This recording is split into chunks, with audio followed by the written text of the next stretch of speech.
Hello and welcome aboard, ladies and gentlemen, to another Mech Bay lore video. Today, we're going to be talking about the FLE 16 FLEA. Now, the FLEA was first introduced by the Free Worlds League and is a very light mech with the intentions and purposes of being mass-produced as well as outflanking and outmaneuvering thine enemy. It was originally called the Trooper, however this changed later on to the FLEA due to all the different variations they had tried to make it work, and fun fact, the FLEA 14 was a extremely fast model. In fact, I think it's like almost twice the speed if the 16, if I recall correctly. And the thing about the 14 was, it was so fast that it was just almost impossible to hit, but if like literally anything just nicked the damn thing, it would just fucking explode. And that could be almost anything because of the virtually no armor it had. It was pretty much, people referred to it as like the tin fucking mech, or just like a paper mache mech. You know, it was propped up by very little, very little at all in terms of armor, and even weaponry didn't even sport that much weaponry. Even the later version of the FLEA 16 sports, you know, significantly more weaponry by comparison, but still inadequate to really deal with larger targets. Now, the FLEA 16 was reintroduced with more armor and just better armor in general, and that's what kind of pulls it apart between the FLEA 14 and the 16. And the idea was that it's, you know, a fairly fast mech, and that it can just attack almost anywhere. And it spread throughout the Ionosphere quite rapidly, due to the fact that it's so small and lacks very little armor. Producing these was very easy, and with the Succession Wars, you needed mechs to pump out, and the FLEAs, you know, aka the Trooper, which is what its original designation was spat out left and right. So you can find FLEAs almost anywhere. Now, in the Succession Wars, like I said, they reappeared, but during the Star League era, the FLEAs actually sort of just disappeared at the rise of the Star League, being that once the Free Worlds League was incorporated into the Star League, you know, the FLEA really does not even compare to anything. Like, it's so irrelevant to Star League era mechs that they just stopped producing it. There was no point in even bothering. It's like producing, what would be an equivalent?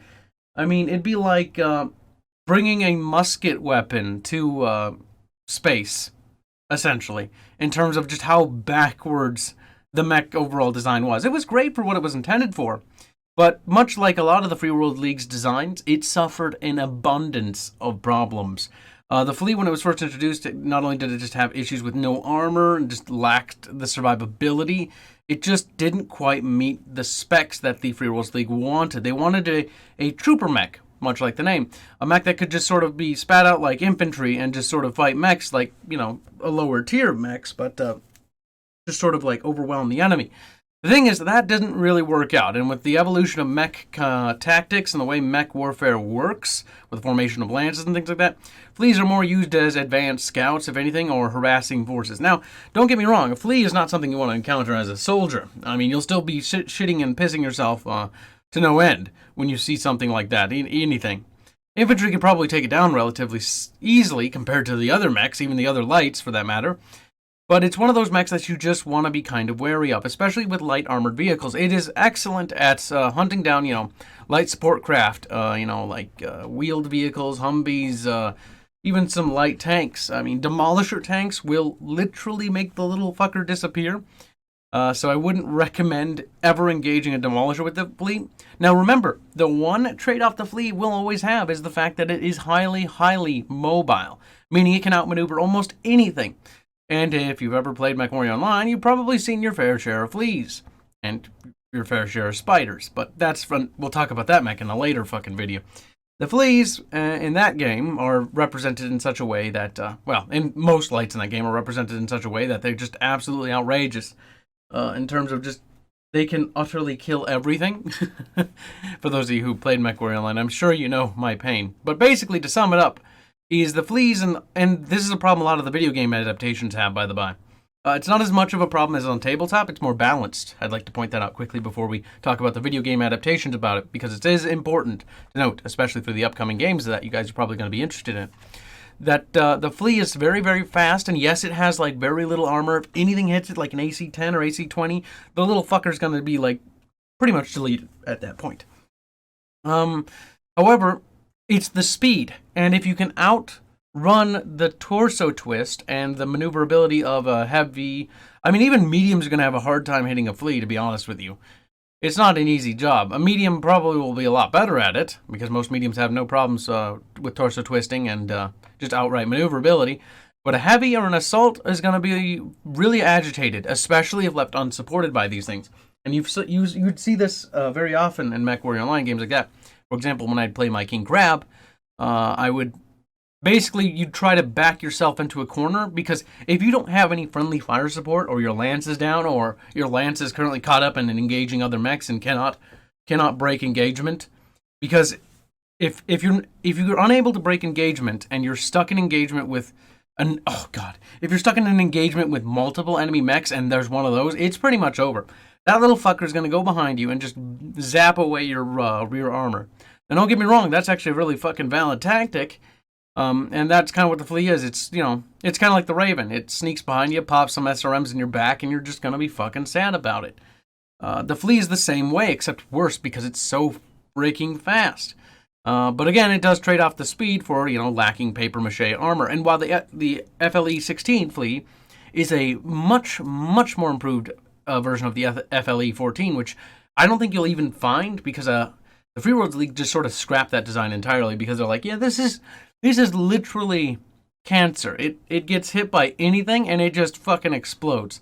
Tanks, even light vehicles, infantry can bring it down. I mean, frickin' A, the Free Worlds League has a detachment of Attack on Titan fucking fighter dudes who crawl all over mechs and fucking zipline all over the place. Well, jump jet more like, but fucking tear down mechs that way. But that's kind of amusing to imagine.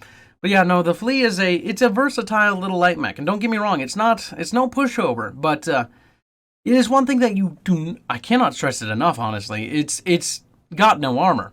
You do not want to get caught in engagement with this. Remember, the thing is harassment and skirmishing, baiting and things like that. Tactics where you zip in, zap things, or you zap the support mechs, maybe like a catapult in the back. But bear in mind, even the catapult, some of the other variants of the catapult will be able to deal with you, because if they're equipped with the 4 medium lasers, you're going to be 4 medium dead, even if you've got that maneuverability. If you get zapped with a FLEA, you are a FLEA.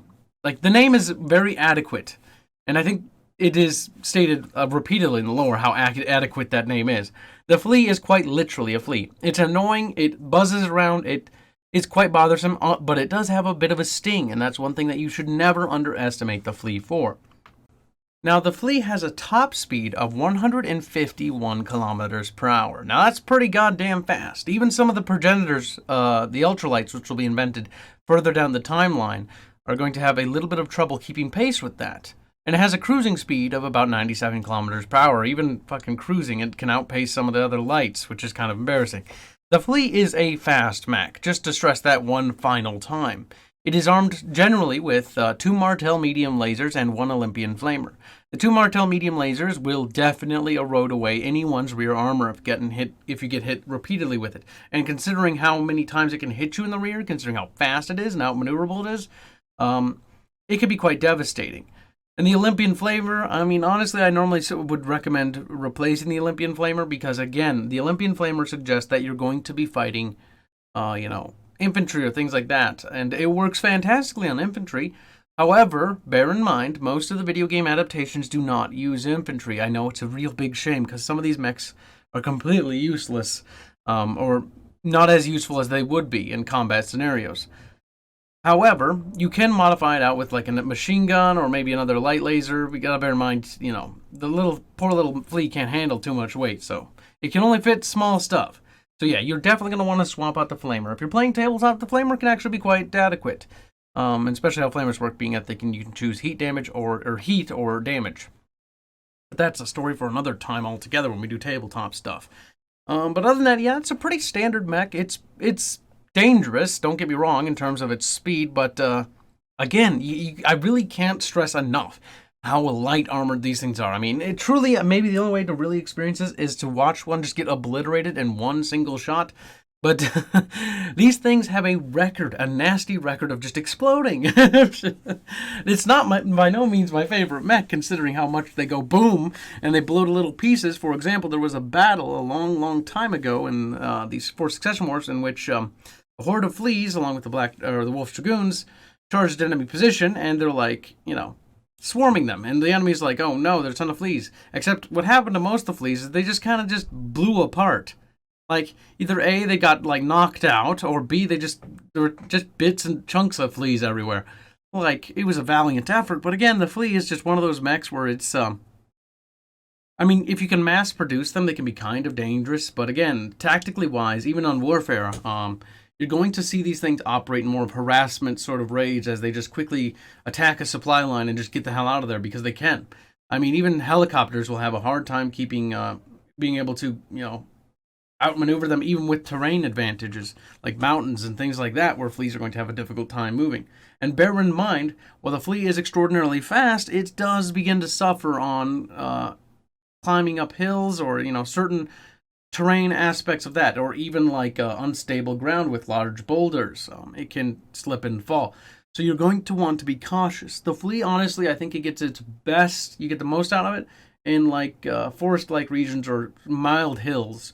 But in like mountainous regions, I would not recommend deployment of the flea. The flea just can't use its maneuverability to its advantage. It's much better in a sort of semi-open field, but semi-cover area. And in open field situations, the fleas just get obliterated. It is a highly situational mech, to say the absolute least. It's by no means to be underestimated, and it is definitely a force to be reckoned with. Especially if you underestimate it and you notice that you're fucking... you just got cored out by your rear armor just being overexposed to too much flea fire. Especially if there's more than one flea. This is one last thing I will say on the flea. I had an instance a long time ago on the MechWarrior Online game, a dreadful game. I cannot be bothered to play such a trifle piece of crap. But the thing is, where there was a lance of fleas, or was it a lance of fleas? I don't remember. There was 3 or 2 of them, and one was going clockwise, and one was going counterclockwise, and one was just sort of doing whatever. Good fucking luck. If you can't even win backing yourself to a corner, they'll just like leave. It's like, oh great, so if you move, they'll pop you. If you don't move, they won't pop you. Which is why that game is garbage. Oh god, there's so many reasons why that game is garbage, but it's such a shame too. Okay, not to rant and rave too much. It's deserving of its own videos, the failings of MechWarrior Online and why it should just burn at this point. But yeah, the fleas are... It's situational at best is what you're going to want to use these things for.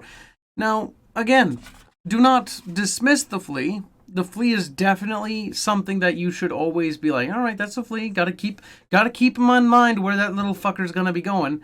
But other than that, like if you can put that thing in your crosshairs, fucking light it up. Hell, alpha strike that poor son of a bitch if you want to see a funny meme of just like, where's the flea? I don't know where the flea is. It's just a bunch of fucking particles at this point. Anyways, without further ado, ladies and gentlemen, this has been another Battle Mech video with your host, Captain Kibbs. And I do hope that you guys are enjoying this mech-based series. I find it kind of fun just to rant and rave about all my glorious favorite mechus. We'll kind of just sort of work our way through the technical succession readout. But yeah, no, we'll be done with the technical succession readout probably before October. And then we'll move on through all the eras via the technical readout. I will even put them in their separate playlists. This is the last time I'm going to talk about too much on what we're going to do, because again, this is a new series, and we're banging it out like left and right, and we're doing an excellent job. But yeah, no, I actually love the idea of this Battle Mech series, using the technical readouts. But they're fantastic. Really good books. I do recommend it, by the way. Catalyst Games, The Succession Wars. It's actually got a reprint, and the artwork, the cover art is fantastic. However, the inside art, just to criticize the technical readout a little bit, because I am bothered by it, some of it is extraordinarily dated. Really badly. I don't want to even show you guys, because that's just kind of embarrassing. But anyways, without further ado, ladies and gentlemen, this is your host, Captain Kibbs, signing off. And until next time, you guys have yourself a glorious day. See you next time.